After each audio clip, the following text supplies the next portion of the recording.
Hello mga ka-antrep, hello mga karasmoto. For today's video nga, ipupunta tayo sa paggawaan ng mga sasakyan saan pa kundi kay Master Dudes Auto Repair Shop para ipagawa ang ating Picto. Matagal nga hindi nakabiyahe si Picto yung mga ka-antrep at nakapark lang siya sa bahay, kaya naman nagkaroon ng pagkakataon ng mga daga na makapasok sa sasakyan at ngat-ngatin ang wire ng reverse camera, kung kaya naman ay hindi na namin nagagamit ang camera ng likuran nito kapag mag-reverse or aatras nga. Mas maganda nga na nagagamit ang camera nito dito sa harapan para kung umatras man at kung ano man ang mga ginagawa sa likod ay kampante ka. At sayang nga naman kung hindi siya nagagamit o hindi siya ipagawa dahil nga yun talaga ang trabaho niya. Sinubukan nga itong gawin ni Rasmoto doon sa bahay. Ang problema lang, masyadong malaki ang kanyang mga daliri at hindi niya nga matanggal-tanggal yung wire mismo at sakit doon sa reverse camera. Sinubukan niya rin nga palang umorder ng sakit ng camera na ito para sa reverse sa online. Pero sa kasamaang palad ay medyo mahal nga ang nabili niyang sakit dahil ngayon ay pang Ford Wild Truck Ranger 4x4, pero mali naman ang natanggap namin o pinadala sa kanya, so sayang lang ang pera. At dahil nga nandito na rin kami sa Puerto Princesa, kaya pupunta tayo sa kay Master Dudes Auto Repair Shop para nga ipagawa na ito at magamit talaga. Dito nga pala sa Barangay Tagburos ang shop nila, Dudes Auto Repair Shop. So bago ka makarating ng Aplaya, bandang kanan ay dito na matatagpuan ang kanilang repair shop. Si Dudes na nga pala ang gumagawa nitong Pictoy namin kapag electrical ang mga pinapagawa dito ni Ray at nagkakaproblema. So naghintay lang kami ng konti pagdating sa kanyang shop dahil wala pa siya at napaaga kami. Pagdating niya ay agad namang tinrabaho ni Dudes dahil nga kami ay nakaschedule na rin na pauwi pa ng Rizal. Medyo natagalan din nga si Dudes na kunin ang sakit na yon dahil medyo maliit nga ang pinaglalagyan nun at mahirap nga siyang tanggalin dahil nga maiipit ang daliri mo kapag sinuksok doon sa kinalalagyan ng wire at sakit ng reverse camera. Pero syempre sa pagtsatsaga, wala makakatalo sa pagtsatsaga at paunti-unti hanggang sa nakuha niya na ang sakit ng reverse camera at ito nga ginagawa niya na. Medyo nagka-problema nga yung mga wires nito, ang mga pin niya, kaya naman kailangan talagang hinangin muna.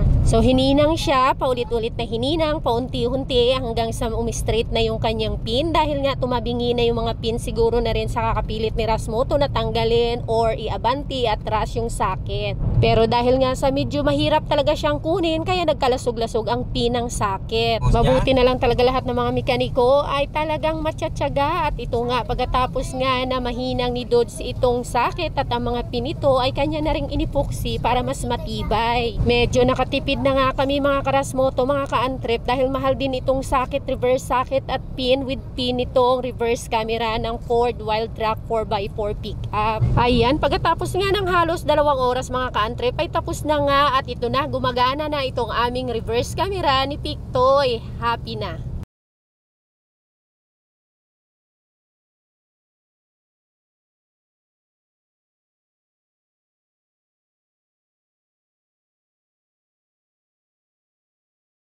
Kaya kung kayo ay medyo nagtitipid pero quality, so meron na trabaho, ayan, kung kayo may mga problema. So ito yun mga ka-antrep, wala kasing mga karasmoto, wala yung camera sa likod, kung ano-ano pa, walang camera sa likod. Kapag makarating ng applyan sa Dudes Auto Repair Shop. Maraming salamat Master, at ito okay na ulit ang reverse camera ng aming Wild Truck Pickup 4x4. Maraming salamat sa iyo at talaga itong aming sasakyan magwa8 taon na hindi man lang kami nito pinahirapan. Hindi pa natitirik sa daan at medyo makinis-kinis pa, kumbaga hindi pa siya bugbog sa katawan, bugbog lang ang kalooban, at yan ay maingat din namang iniingatan ni Rasmoto sa kanyang pagmamaniho dahil lagi ko ring sinasabi, way lami na yan kung magkayupi-yupi na at puro gas-gas pa. Kaya kung kayo may mga sasakyan, kahit parusi yan, kung kayo'y maalaga, kahit dumaan ang mga taon, yan ay makinis at hinog pang tingnan. Yun lang mga karasmoto, tayo magbabayad na, tayo alis na dahil napakarami pa nating tatrabahuin. Buti na lang maariglado na ang ating araw. See you next time at